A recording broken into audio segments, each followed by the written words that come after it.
قابل صد احترام حضرات شائقین و شائقات سچا پیغام، السلام علیکم ورحمۃ اللہ وبرکاتہ۔ آج کی محفل میراث النبی کے نورانی پروگرام میں آپ کا استقبال ہے۔ اہلا و سہلا مرحبا۔ ہم آپ تمام حضرات و مستورات کا خیر مقدم کرتے ہیں۔ محترم حضرات و خواتین، تعلیم کا آغاز ہو رہا ہے۔ سب سے پہلے آداب تعلیم کا لحاظ کرتے ہوئے تعلیم کی طرف متوجہ ہو جائیں۔ پورے دھیان سے سننا، عمل کی نیت سے سننا اور تبلیغ کی نیت سے سننا، یعنی سنی ہوئی باتیں دوسروں تک پہنچانے کے جذبے سے سننا۔ چند خاص آداب تعلیم ہیں، امید ہے کہ آپ حضرات ان آداب کا ضرور خیال رکھیں گے۔ جزاکم اللہ۔ بسم اللہ الرحمن الرحیم۔ جانوروں کے ساتھ حسن سلوک۔ اسلام نے انسان کی طرح جانوروں کے بھی حقوق رکھے ہیں۔ جو جانور موذی نہیں ہیں، یعنی تکلیف دینے والے نہیں ہیں، ان کو بلا وجہ تکلیف پہنچانا منع ہے۔ یہاں تک کہ جن جانوروں کو ذبح کیا جاتا ہے ان کو بھی ایسے طریقے سے ذبح کرنے کی تاکید کی گئی ہے جس سے ان کو کم سے کم تکلیف پہنچے۔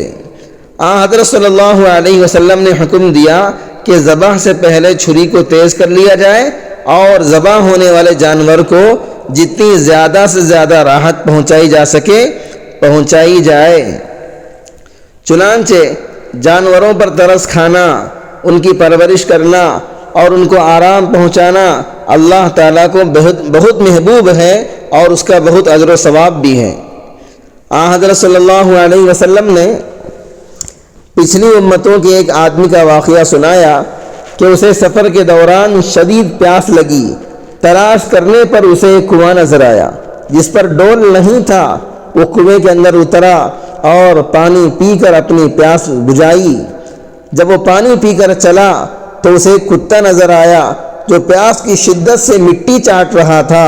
اسے کتے پر ترس آیا، اس کو بھی ویسے ہی پیاس لگی ہوئی ہوگی جیسے مجھے لگی تھی۔ چنانچہ اس نے اپنے پاؤں سے چمڑے کا موزہ اتارا اور کنویں میں اتر کر اس موزے میں پانی بھرا اور موزے کو منہ میں لٹکا کر کنویں سے باہر آ گیا اور کتے کو پانی پلایا۔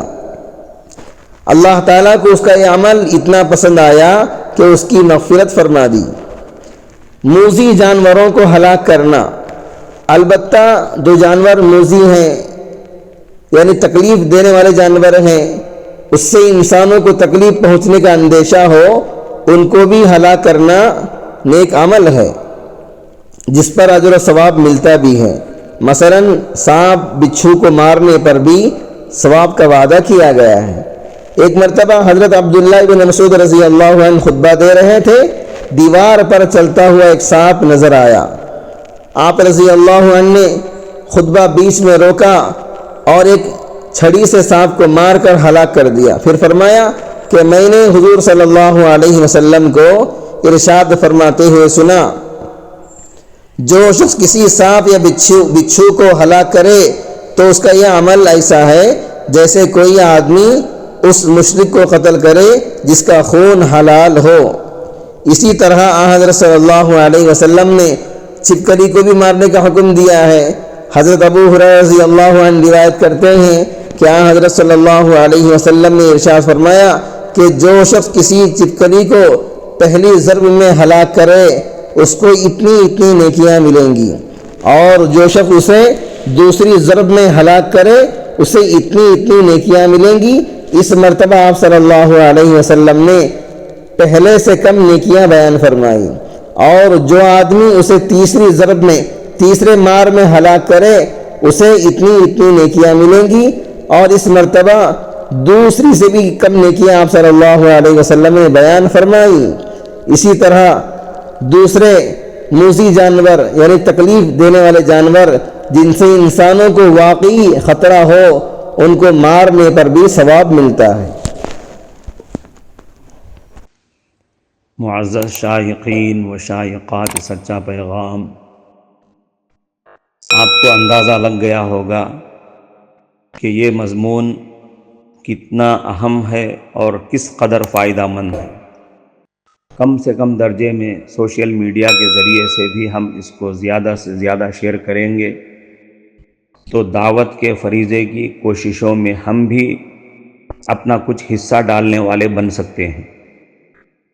لہٰذا زیادہ سے زیادہ اس کو عام کریں تاکہ پوری دنیا کے ہندوؤں کی غلط فہمی دور ہو جائے اور انہیں یہ زمینی حقیقت معلوم ہو جائے، اور وہ اپنے اصل مذہبی لیڈر پیغمبر آخر الزماں حضرت محمد الرسول اللہ صلی اللہ علیہ وسلم کو ماننے پر مجبور ہو جائیں اور کلمہ پڑھ کر آپ کے ساتھ ساتھ وہ بھی جنت میں جانے والے بن جائیں۔